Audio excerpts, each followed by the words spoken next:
Software engineering రంగాన్ని AI ఎలా మార్చేస్తుందో ఈ అనాలిసిస్లో మనం డీప్గా చూద్దాం. రెడీనా? 2026 నాటికి entry level software jobs కనుమరుగవుతాయట.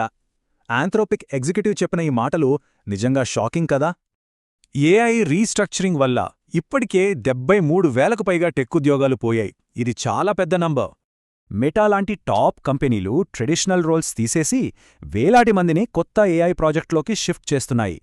Stanford data చూస్తే సీనియర్ రోల్స్ సేఫ్గా ఉన్నా జూనియర్ లెవెల్ హైరింగ్ మాత్రం 13% పడిపోయింది. టెక్స్ట్ బుక్ నాలెడ్జ్ని ఏఐ ఈజీగా ఆటోమేట్ చేస్తుంది, కానీ కాంప్లెక్స్ ప్రాబ్లమ్ సాల్వింగ్ మాత్రం మనకే సాధ్యం. ఆశ్చర్యంగా దాదాపు 79% ఏఐ టూల్స్ వాడకం ఇప్పుడు కేవలం హెల్ప్ కోసం కాదు, డైరెక్ట్ ఆటోమేషన్ కోసమే. Boiler plate front end coding demand పడిపోతోంది. సిస్టమ్ ఆర్కిటెక్చర్, డేటా ఇంజనీరింగ్ స్కిల్స్కి మాత్రం డిమాండ్ విపరీతంగా పెరిగింది. ఇక్కడో crazy fact: AI systems design చేసే నిపుణులకు ఇప్పుడు 17.7% ఎక్కువ జీతం దొరుకుతోంది. మరి లే ఆఫ్స్ నిజంగా వర్కౌట్ అవుతున్నాయా? జేకర్వి ఏం చెప్తోందంటే, లాభాల కంటే ముందు భారీ పెట్టుబడులు అవసరం.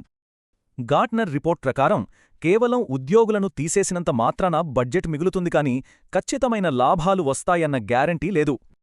నిజమైన సక్సెస్ ఎక్కడుందంటే, మనుషులను పూర్తిగా తీసేయకుండా ఏఐకి గైడ్ చేసేలా వారి స్కిల్స్ను పెంచడమే బెస్ట్ స్ట్రాటజీ.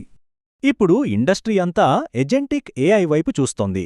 ఇవి మనుషుల అవసరం లేకుండా స్వంతంగా పనులు పూర్తి చేసే సిస్టమ్స్. అందుకే మనం కేవలం కోడ్ రాసే స్థాయి నుంచి ఈ ఏఐ ఏజెంట్లను పర్యవేక్షించే ఆర్కిటెక్ట్లుగా మారాల్సిన టైం వచ్చింది. ఈ మార్పుల నుండి మీ కెరియర్ను కాపాడుకోవాలంటే ఖచ్చితంగా ఫాలో అవ్వాల్సిన 3 ముఖ్యమైన స్టెప్స్ ఇప్పుడు చూద్దాం.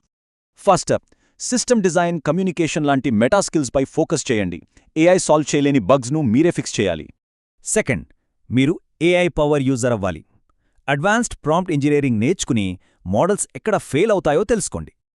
Last and final, cloud, data engineering, cyber security లాంటి హై వాల్యూ స్కిల్స్పై స్పెషలైజ్ చేస్తే మీ ఫ్యూచర్ సేఫ్.